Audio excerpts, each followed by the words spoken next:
Hello.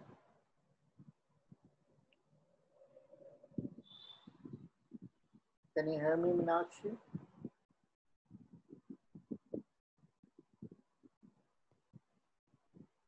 Meenakshi, can you hear me? Yes, sir. Okay. Yeah, okay. Good afternoon. Okay, Meenakshi, so we will pick up from where we left last time, ठीक है?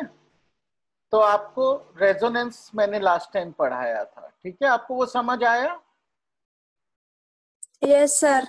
ठीक है ना? तो resonance का क्या मतलब था कि देखिए ये जो हमने ग्राफ देखा था कि करंट कम है अचानक से बढ़ गया, ठीक है? और ये कब होता है? एक सर्टेन फ्रीक्वेंसी पे होता है। उस फ्रीक्वेंसी को हम बोलते हैं रेजोनेंट फ्रीक्वेंसी, और उसको natural frequency of the circuit भी बोला जा सकता है। वो है नेचुरल रेजोनेंट फ्रीक्वेंसी। और उसको हम किस फॉर्मूले से निकालते हैं? बोलिए।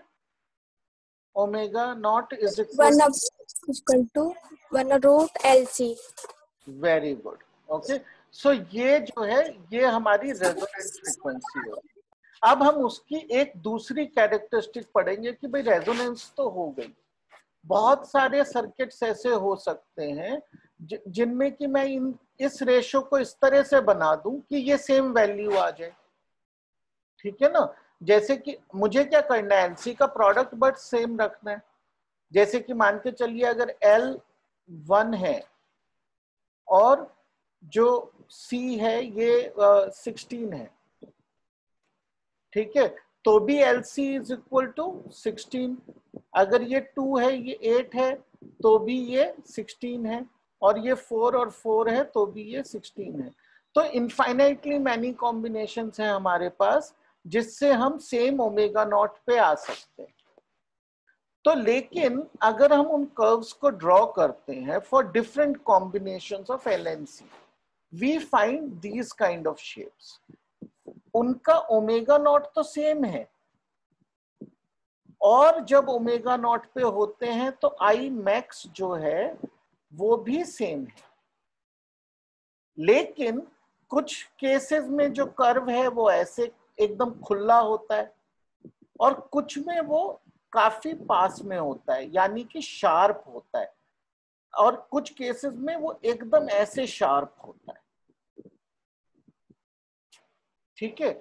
तो ये जो इसको हम बोलते हैं शार्पनेस, कि अगर कर्व ऐसा है तो वो शार्प है, और अगर कर्व ऐसे है तो वो कम शार्प, ब्रॉड है, ठीक है? तो ये जो चीज है हमारे लिए ये भी मायने रखती है, क्योंकि हम ये जानेंगे ये क्यों इंपॉर्टेंट है शार्पनेस जानना। क्योंकि हम इस सर्किट का जो रेजोनेंट सर्किट है इसका जो सबसे बड़ा यूज हम करते हैं वो है ट्यूनर सर्किट्स में, ठीक है? आपको पता है ट्यूनर क्या होता है? अगर आपने टेलीविजन या रेडियो, देखिए आजकल क्या हो गया कि सब चीजें ऑटोमेटिकली हो जाती, राइट? तो कई बार हम नोटिस नहीं करते हैं ये चीजें। लेकिन आई एम श्योर कि जब आप लोग छोटे रहे होंगे शायद आपने पुराने किस्म का कोई रेडियो या ट्रांजिस्टर देखा हो। किसी ने देखा है पुराने किस्म का रेडियो या ट्रांजिस्टर?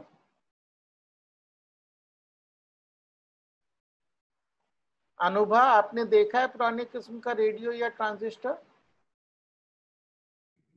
सर किस तरह का सर?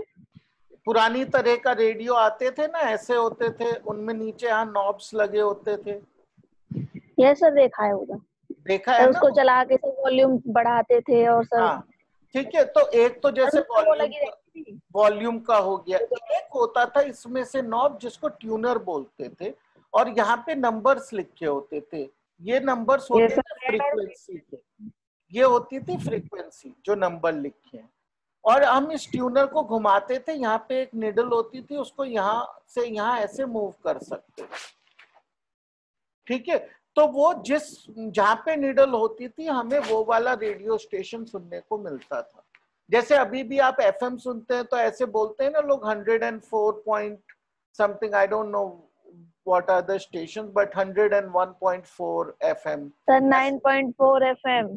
हाँ, 9.4 एफएम। हाँ, यस सर, 109 पॉइंट। मिर्ची। हाँ, मैं ये सब सुनता नहीं हूँ इसलिए मुझे पता नहीं है, लेकिन इस तरीके से आप ये बोलते हो नहीं, ये जो नंबर आप बोलते हो ये उसकी फ्रीक्वेंसी है मेगाहर्ट्ज में, मेगाहर्ट्ज में फ्रीक्वेंसी है ये, ठीक है। तो ये जो ट्यूनर है ना, ये एक एलसीआर सर्किट होता है सिंपली। तो क्या करते हैं कि ये एलसीआर सर्किट ना बहुत शार्प होता है, इसका जो रेजोनेंस है बहुत शार्प होता है। तो जब हम उसको एक फ्रीक्वेंसी पे ट्यून कर देते हैं by changing the capacity. Sir हाँ sir actually sir resonance depend किस पे होता है? रेजोनेंस, वही मैंने बताया ना, रेजोनेंट फ्रीक्वेंसी डिपेंड होती है वैल्यू ऑफ एल एंड सी पे, ठीक है। अच्छा। तो अब देखिए मेरे पास एक सर्किट है, ठीक है। रेजिस्टेंस पे इसका क्या वो होगा रोल? किसका किसका रेजिस्टेंस पे इसका कोई रोल? नहीं, रेजिस्टेंस का इसमें कोई डायरेक्ट रोल नहीं होता है, लेकिन शार्पनेस में रेजिस्टेंस का रोल होता है। जो रेजोनेंस फ्रीक्वेंसी निकालने में उसका कोई रोल नहीं है, आर इज इररिलेवेंट हियर। लेकिन जब हम अब ये जो शार्पनेस समझना चाह रहे हैं कि हमारा ग्राफ ऐसा बना या एकदम ऐसा शार्प बना, वो चीज हमारी आर पे डिपेंड करती है, वो अभी देखेंगे कैसे। तो क्या करते हैं कि इसका जो डिजाइन होता है इसका ट्यूनर का बहुत ही इंटरेस्टिंग डिजाइन है कि इस तरह का एक एलसीआर सर्किट बना देते हैं, ठीक है। और ये जो कैपेसिटर है ये वेरिएबल होता है, ठीक है। कैपेसिटर का एरिया चेंज कर सकते हैं, उसके डिजाइन में हम नहीं जाएंगे, आपके कोर्स में नहीं है, लेकिन हम इसको घुमाते हैं तो ये एक्चुअली कैपेसिटर को बदल रहे हैं। हम इस तरह कैपेसिटर को बदलते हैं कि इसकी ये कैपेसिटर बदलता रहता है तो रेजोनेंट फ्रीक्वेंसी बदलती रहती है। तो जब वो फ्रीक्वेंसी जिस रेडियो को हमें सुनना है उस पे आती है तो हमें केवल वही वाला स्टेशन सुनाई देता है और बाकी सारे स्टेशन ऑलमोस्ट जीरो वॉल्यूम के हो जाते हैं, वो हमें नहीं सुनाई देते, ठीक है। इस तरीके से हम इतने सारे स्टेशंस में से एक ही स्टेशन को सुन पाते हैं, ठीक है। तो ये एलसीआर सर्किट का एक बहुत ही अच्छा यूज है, ठीक है। आज भी सब चीजों में यूज होता है, लेकिन बस वो ये है कि ऑटोमेटिकली काम करता है, आप ये नॉब नहीं घुमाते, ठीक है। चलिए अब हम समझते हैं ये शार्पनेस कैसे निकालेंगे। मैं ये मान के चल रहा हूं कि जिन्होंने अटेंड नहीं किया था उन्होंने omega naught is equal to √1/√LC का डेरिवेशन कर लिया। देखिए डेरिवेशन एग्जाम्स में आ जाते हैं तो वो भी करिए, ठीक है। रिजल्ट भी याद रखना है, डेरिवेशन। चलिए इसका डेरिवेशन करते हैं। तो ये शार्पनेस को हम डिफाइन कैसे करते हैं? तो शार्पनेस का कोई डेफिनेशन होना चाहिए, तो उसको हमने इस तरह से डिफाइन कर दिया कि अगर ये मेरा आई का वेव फॉर्म है जिसकी टॉप वैल्यू आई मैक्स है, तो जब ये आई मैक्स की वैल्यू, मैं ओमेगा को चेंज कर रहा हूं, यहां पर ओमेगा चेंज हो रहा है, जब जिस ओमेगा पर इसकी वैल्यू आई मैक्स बाय √2 आ जाएगी, ठीक है ना, तो हम वहां पे इसकी चौड़ाई नाप लेंगे ग्राफ, और इस चौड़ाई को हम बोलते हैं bandwidth.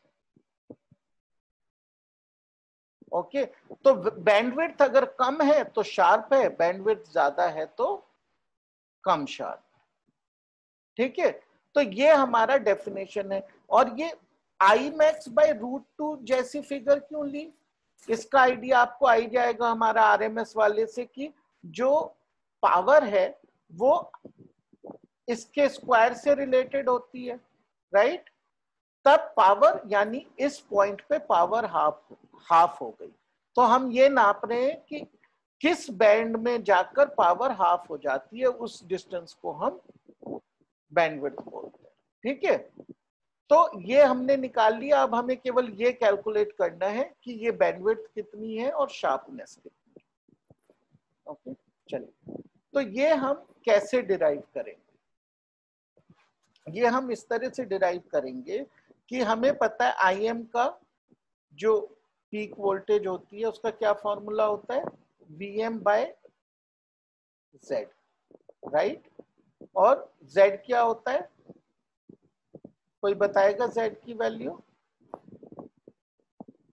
Are square plus XL minus XC whole square. Okay, अभी कभी एक्सएल माइनस एक्ससी लिखा होगा, कभी एक्ससी माइनस एक्सएल, उससे कोई फर्क नहीं पड़ता क्योंकि स्क्वायर कर रहे हैं। ठीक है, तो उस पर ज्यादा चिंता न करिए किस तरह लिख। तो ये होता है हमारा IM। ठीक है, तो अब हम ये देखते हैं कि जब हमारा जो ओमेगा ओमेगा नॉट पे है उस समय IM की क्या वैल्यू है एट ओमेगा नॉट? हमारी वैल्यू हो जाती है VM by R square plus what is XL? Omega naught L minus 1 by omega naught C। ये हो गई। अब हमने क्या कहा कि हमारा ये कर्व है जिसमें ये सेंटर तो है ओमेगा नॉट, राइट, और जहां पे करंट √2 IM बाय √2 है, वो कौन सी फ्रीक्वेंसी है? मान लीजिए उसको हम बोल देते हैं ओमेगा 1, और दोनों के बीच में जो डिस्टेंस है वो डेल्टा ओमेगा है, और इस साइड भी उतना ही डेल्टा ओमेगा होगा, और ये फ्रीक्वेंसी हो गई ओमेगा 2। ठीक है, तो बैंडविड्थ हो गई ओमेगा 1 माइनस ओमेगा 2 या फिर 2 डेल्टा ओमेगा। ये हमारी बैंडविड्थ है, हमें ये कैलकुलेट करनी। ठीक है, तो अब हम देखते हैं कि जो IM की वैल्यू एट ओमेगा 1 क्या है। सेम एक्सप्रेशन लिखेंगे बट ओमेगा 1 के साथ लिखेंगे।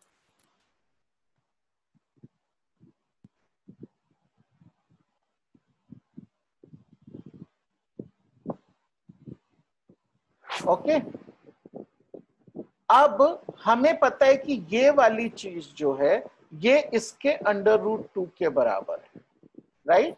तो we can say this is 1 by √2 of IM, and IM is this.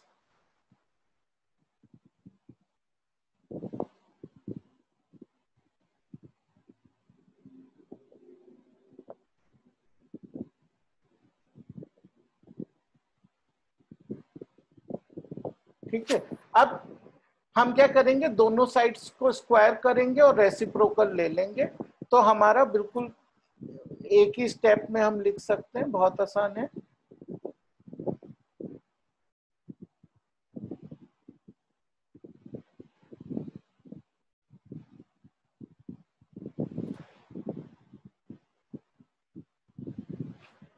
Is equal to क्या होगा यहाँ पे,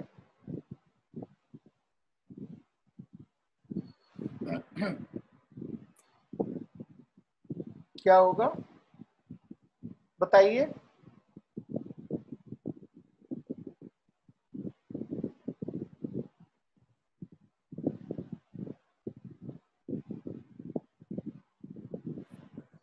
बताइए।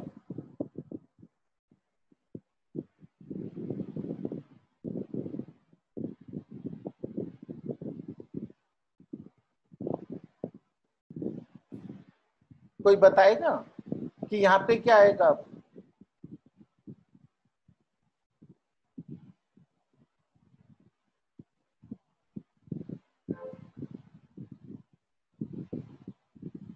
राइट, आप लोग हैं वहां पे? इस चीज का जवाब दीजिए, आप लोग हैं?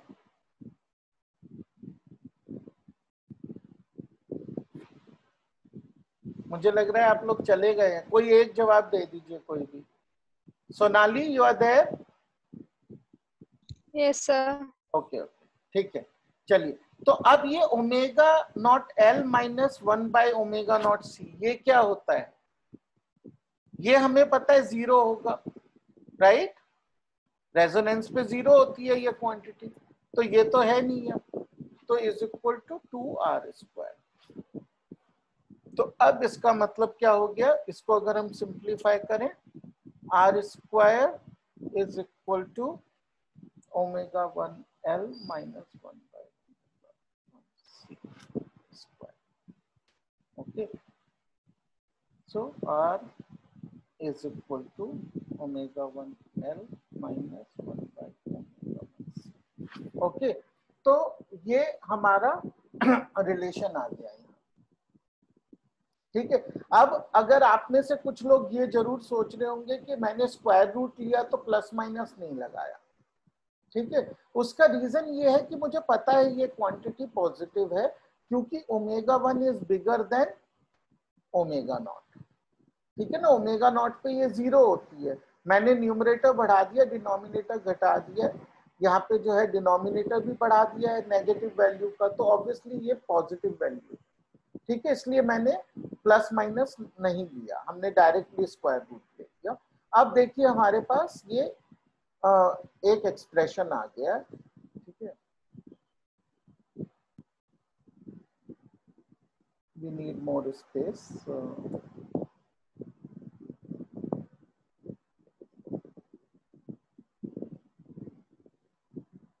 ओके, तो अब हमारे पास क्या एक्सप्रेशन आ गया है, R is equal to omega 1 L minus 1 by omega 1 C।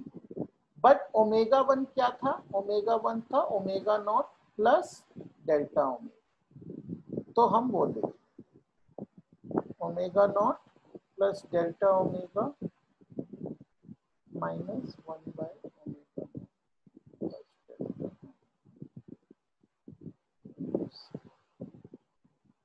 Okay, now what can we do? We can take actually omega naught out, okay, in both the places. So we will do omega, so this will become delta omega by omega naught minus 1.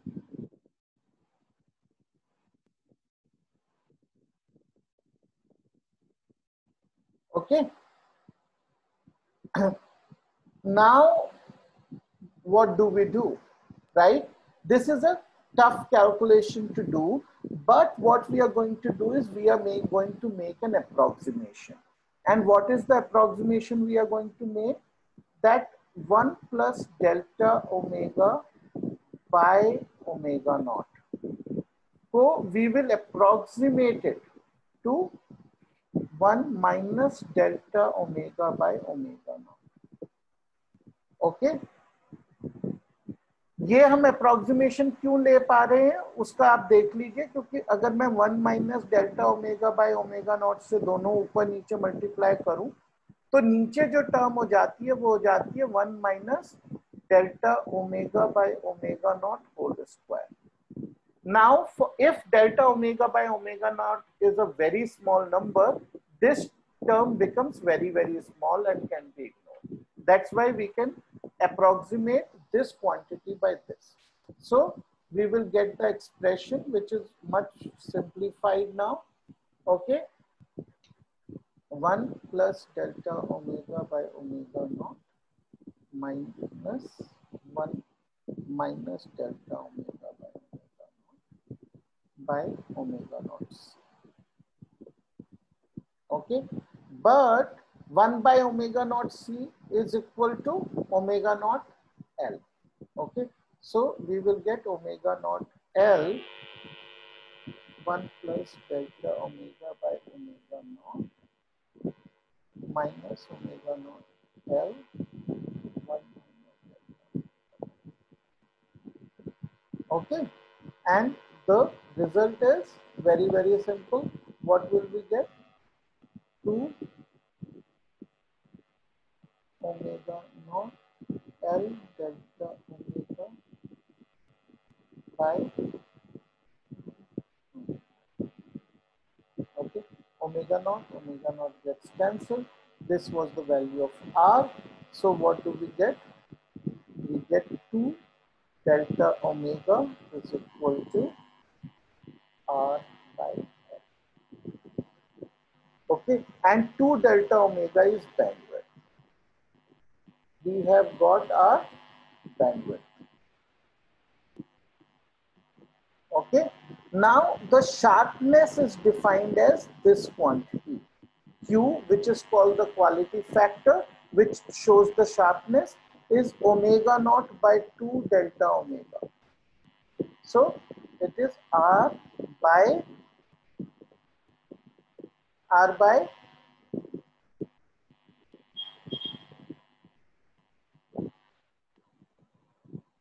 omega naught by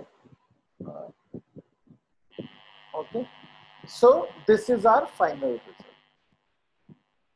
Q is equal to omega naught L by R, and this is known as the quality factor.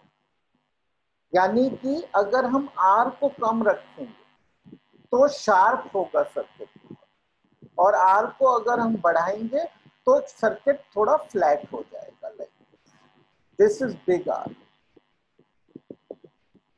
and small r will give us a circuit like this.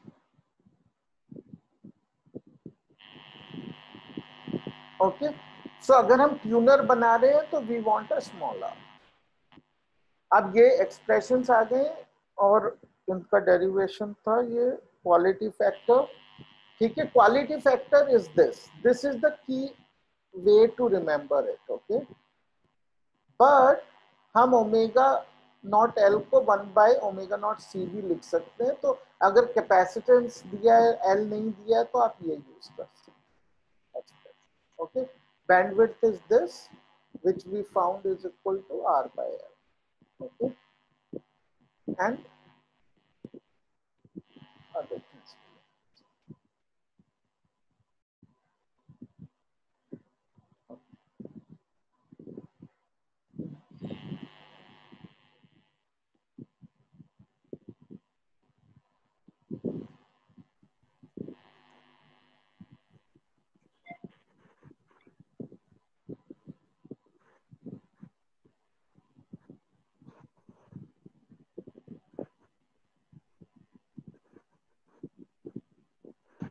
Okay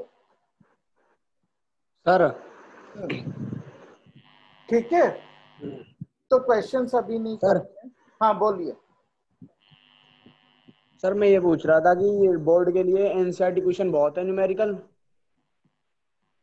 देखिए, board के लिए मैं ये कहूंगा कि आप जो एक तरीका मैं सजेस्ट करूंगा आप इस तरह करिए. पहले तो जो एनसीईआरटी के क्वेश्चंस है ना वो अच्छे से करिए. अच्छा.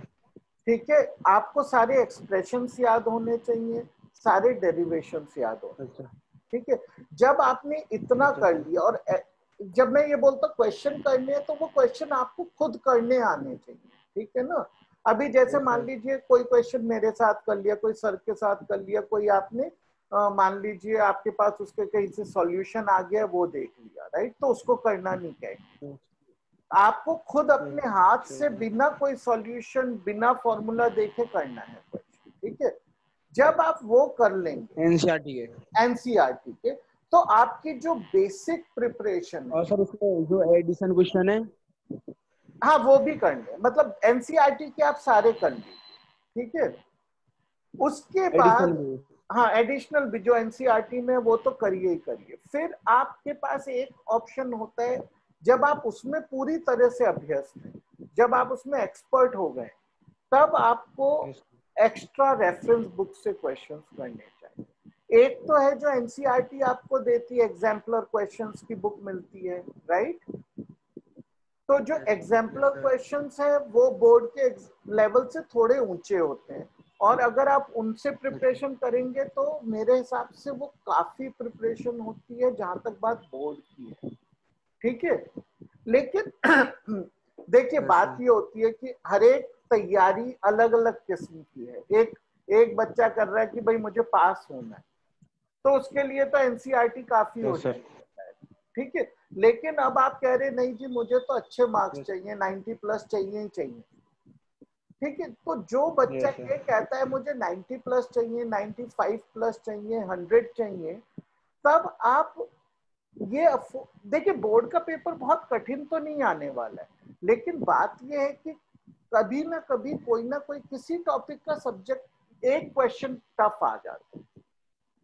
और अगर आपकी प्रिपरेशन केवल एनसीईआरटी के बेसिक क्वेश्चन के लेवल की है तो वो क्वेश्चन नहीं कर पाएंगे. तो नंबर तो अच्छे आ सकते हैं एनसीईआरटी से, लेकिन वो फिर जो वो पूरे नंबर लाने की कोशिश होती है ना जब स्टूडेंट की, वो नहीं पूरी होती।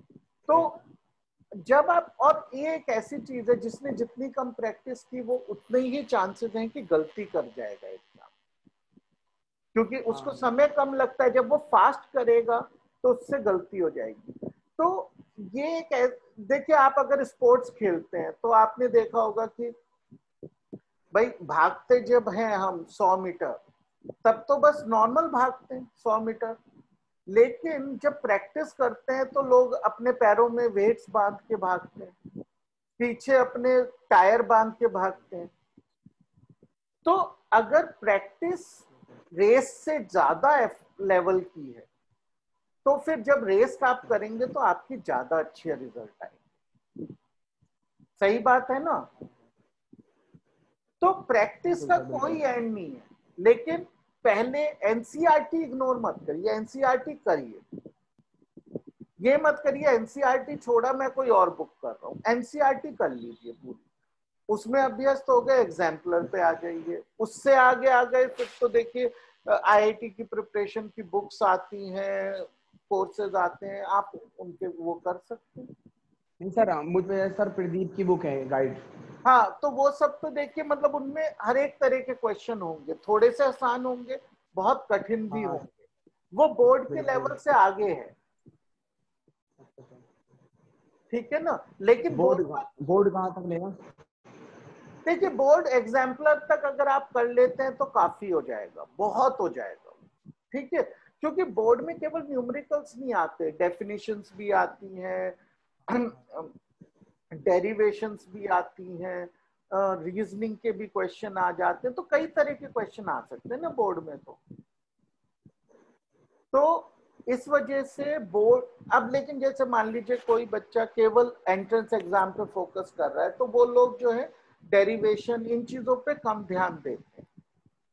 हाँ, वो फॉर्मूला याद करवाएंगे। हाँ, क्योंकि वहां पे अब आप चले जाएंगे आईआईटी के ट्यूशन में कहीं तो वो फॉर्मूला वो बताएंगे नहीं, है फॉर्मूला कैसे आया, वो कहेंगे उसका क्या जरूरत है, वो तो पूछेंगे नहीं। वहां फॉर्मूला याद करो, क्वेश्चन करते जाओ एक के बाद एक, वहां ये सिस्टम चल रहा है। लेकिन बोर्ड में डेरिवेशन भी आनी है। अब देखिए जो हमने अभी अभी डेरिवेशन की, ठीक है, ये थी हमने, है ना?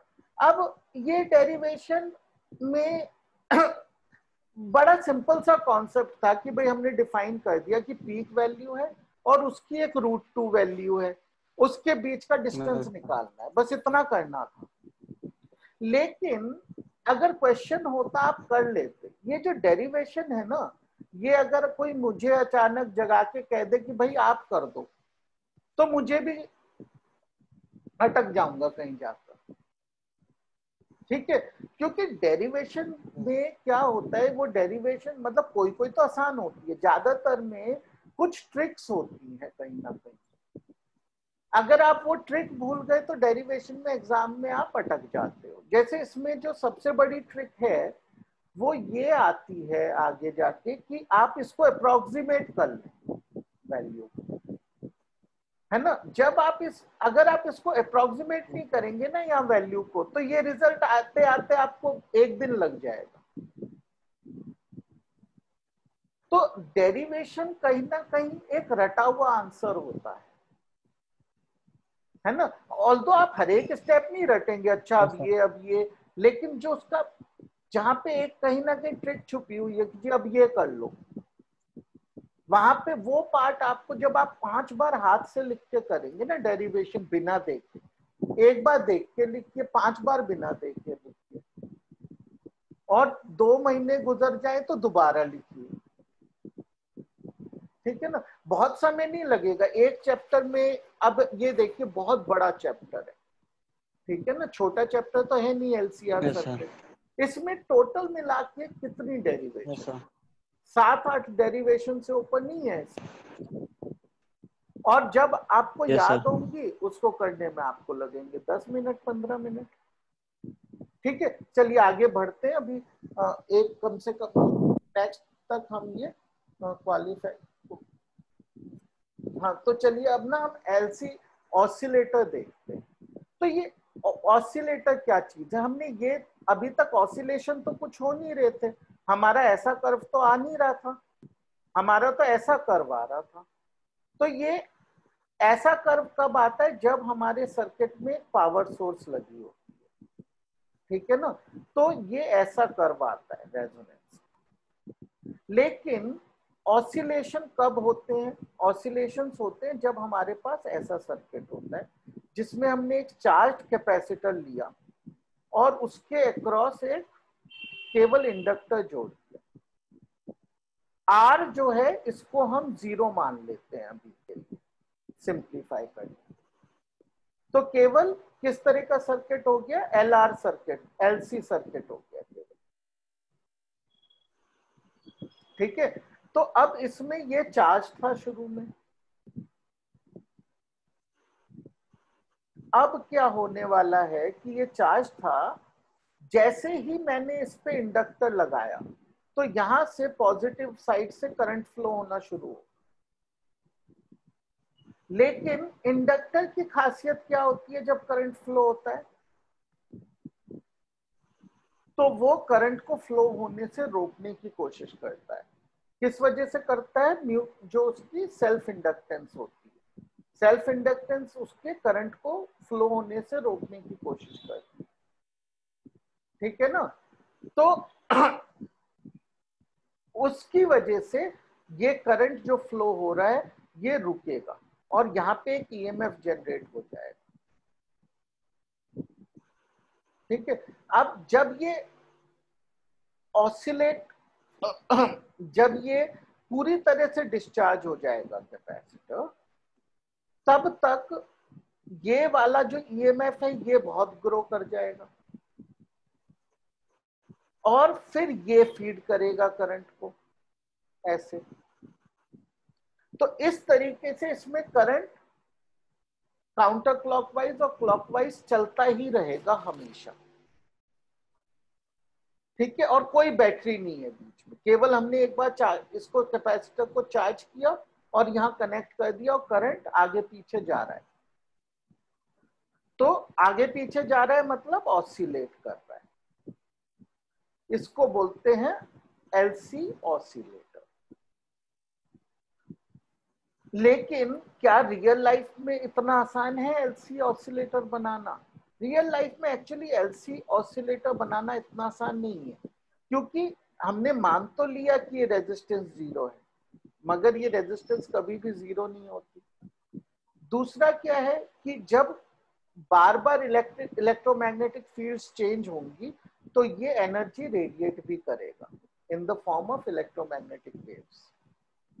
तो इसमें से ईएम वेव्स निकलती रहेंगी, उससे भी इसकी एनर्जी खत्म हो जाती है। तो इन रियलिटी ऐसा नहीं होता कि ये हमेशा चलता रहे आगे पीछे, लेकिन थियोरेटिकली ये आगे पीछे चलता रहेगा और इसी को हम ऑसिलेटर बोलते हैं, ठीक है। तो ऑसिलेट किस फ्रीक्वेंसी पे करेगा, ऑसिलेट करेगा omega naught is equal to 1/√LC पे, क्योंकि यही इसकी नेचुरल फ्रीक्वेंसी है, ओके। तो अब हम ये देखते हैं कि इसके बारे में हम थोड़ा सा इसका एनालिसिस करते हैं, ठीक है। तो जब हमारा जो ये कैपेसिटर है इस पे हम कहते हैं कि चार्ज है Q, ठीक है। अगर हम किरचॉफ्स लॉ लगाएं इस पे तो क्या बनेगा किरचॉफ लॉ, इसके अक्रॉस क्या वोल्टेज होती है, कैपेसिटर के अक्रॉस वोल्टेज क्या होती है, किसी को याद है? कैपेसिटर के अक्रॉस क्या वोल्टेज होती है?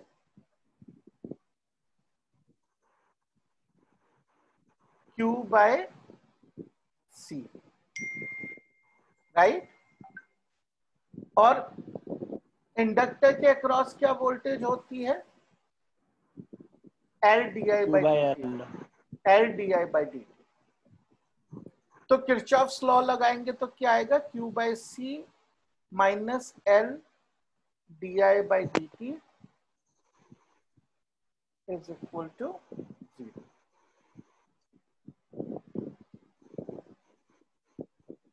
ओके।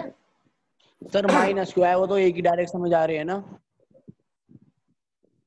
माइनस इसलिए आएगा कि सर ये वाला माइनस पूछ रहे हैं ना आप, क्यों आएगा? ये माइनस इसलिए हाँ सर, आएगा हाँ कि सर। जब ये करंट बढ़ेगा तो ये जो वोल्टेज है L D I by D T इस करंट को अपोज कर रही है, और ये वाला जो चार्ज है ये करंट को फेवर कर रहा है, तो इसलिए ये पॉजिटिव है, ये इसको नेगेटिव लिख दिया। अब नहीं सर, देखिए, अगर हम किरचॉफ लॉ से, हाँ सर हाँ बोलिए। अगर हम सर किरचॉफ लॉ से देखें तो जिस साइड हम लूप कर रहे हैं उसी साइड करंट जा रहा है। हाँ बिल्कुल, उसी साइड में करंट जा रहा है। तो सर माइनस हो जाएगा फिर। हाँ ओके, देखिए क्या होता है कि जब हम डीसी सर्किट्स पढ़ते हैं, ठीक है, तो हम इस तरह से देखते हैं किरचॉफ्स लॉ को, ये पॉजिटिव है ये नेगेटिव है, ठीक है, और हमने ऐसे Yes, लिखा, ठीक है। तो अब क्या होगा, Yes, sir. यहाँ पे वोल्टेज ड्रॉप होगी, है ना, ये साइड पॉजिटिव है ये Yes, sir. Negative, voltage drop हो रही है, तो ये इंक्रीज इन वोल्टेज है, ये ड्रॉप इन वोल्टेज है। तो ये मान लीजिए अगर V था और ये R था और करंट I है, तो हम ऐड करेंगे सबको, तो ये होगा V, लेकिन यहाँ पे ये पॉजिटिव टू नेगेटिव जा रहा है, यानी वोल्टेज ड्रॉप हो रही है, minus I R is equal to 0, ऐसे होगा ना, Yes, sir. है ना। तो ये इस तरह से होता है।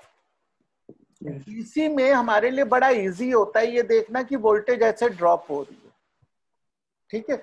अब जैसे ही ये चीज मान लीजिए मैंने ये इंडक्टर पे आ गया, ठीक है, और अब तो ऑब्वियसली मैंने यहाँ पे एसी सोर्स लगाया है ना, तो मैं इसमें पॉजिटिव नेगेटिव तो बनाता नहीं हूं, तो ये समझना कठिन हो जाता है, ठीक है। तो अब हम उसको कैसे समझते हैं, हम इस तरह समझते हैं कि ये करंट ऐसे अगर जा रहा है तो करंट को बढ़ने से ये चीज रोक रही है या नहीं रोक रही है। ये तो इसको बढ़ा रहा है, ये इसको बढ़ा रहा है, ये पॉजिटिव हो गया, ये इसको करंट को अपोज कर रहा है तो ये नेगेटिव हो गया, ठीक है। अब ये देखिए आई क्या है इसमें, आई हमें पता है D Q by D T होता है नॉर्मली, राइट। लेकिन अगेन हमें थोड़ा सा सोचना है कि ये जो D Q by D T है ना, ये होता है कि जो करंट सर्किट में फ्लो कर रहा है, लेकिन ये क्यू क्या है, ये तो है जो कैपेसिटर पे है, ओके। क्योंकि इसका मतलब ये है कि जैसे जैसे Q कम हो रहा है वैसे वैसे करंट बढ़ रहा है, राइट। जब कैपेसिटर में से करंट वो निकल रहा है चार्ज, तो ही तो करंट बढ़ रहा है, तो इसका मतलब I is equal to minus D Q by D T. जैसे जैसे करंट कम, चार्ज कम होता है करंट बढ़ता है, ठीक है। तो अब I is minus D Q by D T, तो D I by D T कितना हो गया, D I by D T हो गया minus D double differential of Q, right. तो अब ये चीज हम यहां जाके लिख सकते हैं, तो हमारा किरचॉफ्स लॉ का इक्वेशन बन गया plus L D second differential of this,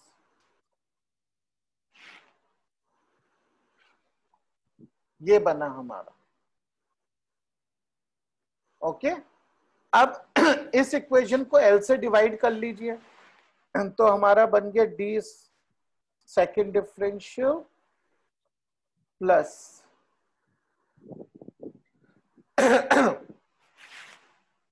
Q by LC is equal to 0, right.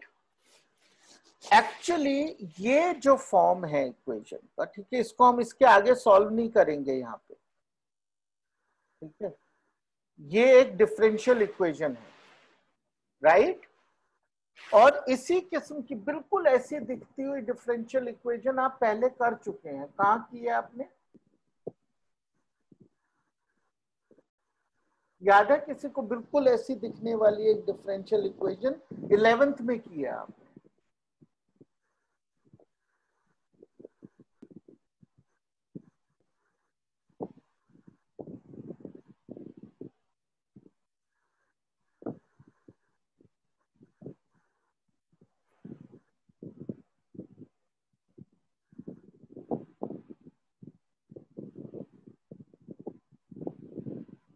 ये इक्वेशन याद है किसी को?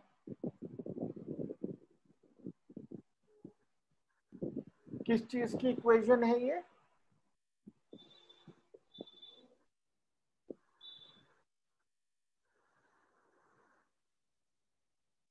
आपने साउंड चैप्टर में ऑसिलेशंस में पढ़ी है ये।